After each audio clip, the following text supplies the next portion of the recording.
So I'm Eddy Nix, and I run Driftless Books and Music here in Viroqua, and we have somewhere between 500,000 and 1,000,000 books in a 20,000 square foot old tobacco warehouse on 3 floors. And we do all kinds of music events, and we try to be a community center, and we give a free book to every kid who comes in. We hope to continue to be doing this for many, many, many decades to come. During that time when I was kind of back doing a little bit of a midlife crisis, saying what am I going to do with the rest of my life, had this idea like, well, how do you buy even more books? You know, how do you buy a whole bunch of books and then you can have enough to have a bookstore and do this for the rest of my life? So I looked on eBay, just never having looked on eBay for anything before, and I ended up finding this big bunch of books. I immediately called the number. It was like no description, no pictures, just 50,000 books. So the guy said we were going to throw it all away, but we thought someone might pay us for it, right? I drove to Connecticut like overnight and with like $2,000 and thought either someone's going to rip me off or this is like the rest of my life, that I'm signing off to. And it turned out to be the latter. It was just this amazing, endless amount of books. Somehow we got them all packed up into 2 semi-trucks. I had no place to put them, so I called the guy who owned the building we were in, said, hey, could I rent the downstairs? And he's like, sure. So we somehow get them all in the building, and you couldn't even walk through this building, in between the pallets.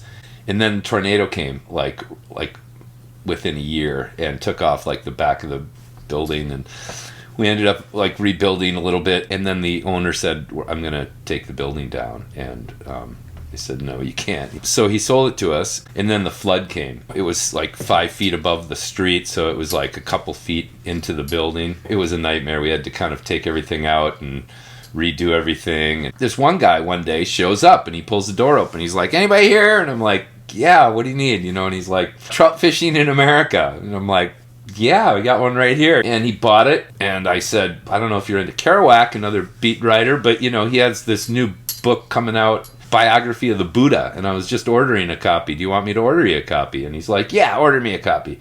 And disappears. And I had no idea who this dude was. And months and months and months went by. And I'd always go by this building, and I'd be like, what's going on with that building? It's empty.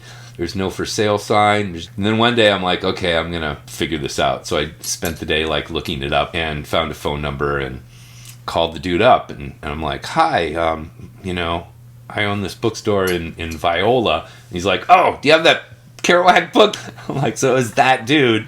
I'm like, you don't own that building in the warehouse, do you? A few months later, he ended up giving it to me. A strange bit of guerrilla philanthropy is the way I look at it. That's sort of the fairy tale story behind how this building came to be. And we moved everything here, and that was 15 years ago or something. Even though it's a weird story, and sure, that doesn't happen to anyone else. As a model, if you give someone with the sort of energy and creativity to do something like this, you can create value for the town that's way beyond the value of that building. Once we were in this space, it became more public and a better sort of store to have, and actually started becoming a destination. A couple of years after we moved in here, there's a lot of sort of folk musicians around the area, so some of them started saying, hey, my friend's band is coming through the area and they're staying with us. Could we do a show there? All those bands sort of took off and started telling their other band friends that like, hey, there's this cool bookstore to play in Viroqua.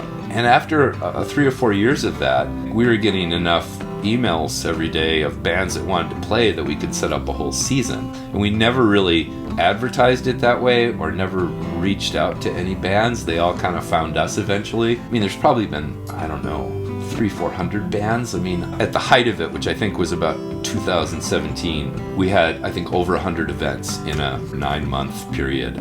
Through that, we had a great sort of community and family of these musicians, so that there were bands from all over the country, in Europe and weird places too, that we were on their schedule. And I wanted to make it so it was like pay what you can, right? I don't want to sell tickets. I don't want to get into all that.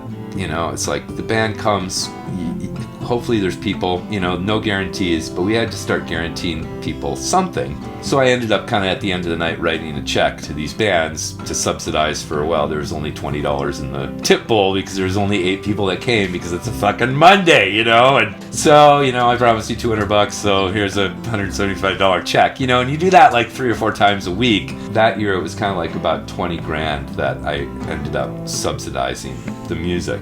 Which, in essence is fine because that turns into people coming back to the bookstores, but, it wasn't sustainable. So the next year I thought, let's make a music co-op. And we did. It's called the Wisconsin Roots Music Co-op. And we were doing these compilation CDs, and that worked out perfect. Like we raised, I think like $20,000 in a fundraising for members for these music shows, and then COVID happened. So we're trying to reassess how to do it. Maybe some outside stuff this year. Maybe have the bands here with a very small amount of people and do live streams. We take in a lot of art. So there's a lot of weird art popping around, and then the young people in town end up bringing a bunch of art over sometimes, which is nice. And I buy some art from local artists. But it's not really a gallery, but it could be.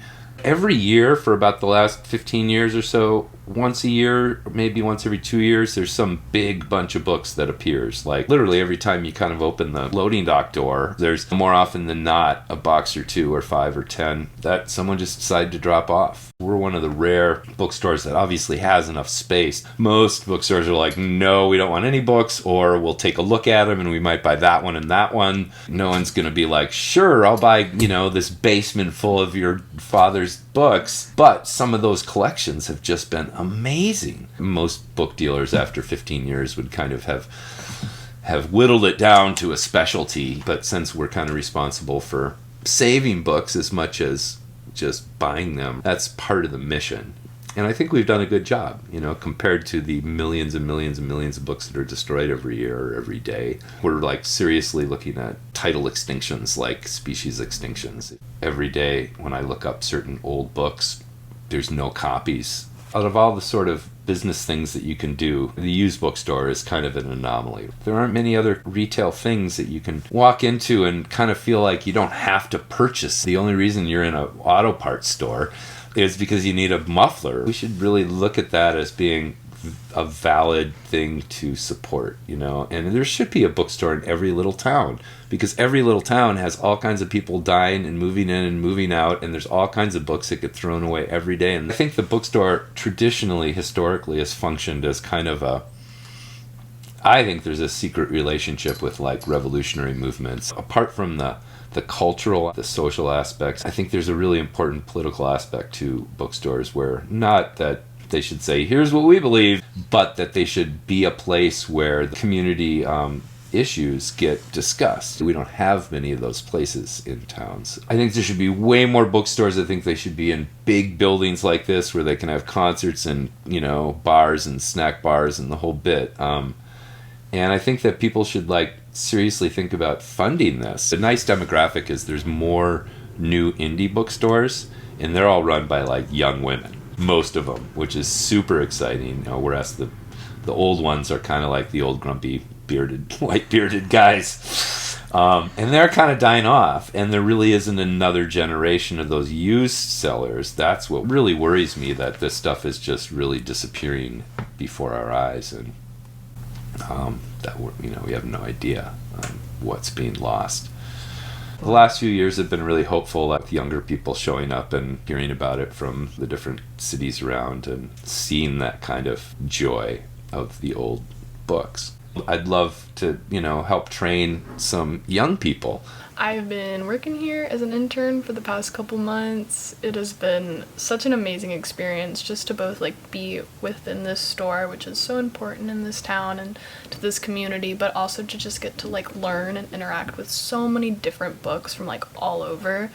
Eddy's collection is just incredible. I don't think there's anything like it that I've seen before. And the amount of care that goes into keeping this store and sharing this knowledge with people is just so cool. I would love Thoreau College or Youth Initiative to evolve into the caretakers of this place. There's more than enough stuff here for the right person to work through and make enough money to survive forever, for a lot of people to do that. But those people are super rare. I would love a huge shopping mall to like populate with all these books and actually be the place where book geeks can come and learn how to be a bookstore and take 20,000 books down to their hometown and start one. You know, that's like a waiting game, waiting for the right people to show up. That's really all I have to do before I die, you know? There's just a huge history and knowledge that unless we kind of really actively work to preserve these books, that they're going to disappear, you know, and we'll be stuck with digital copies.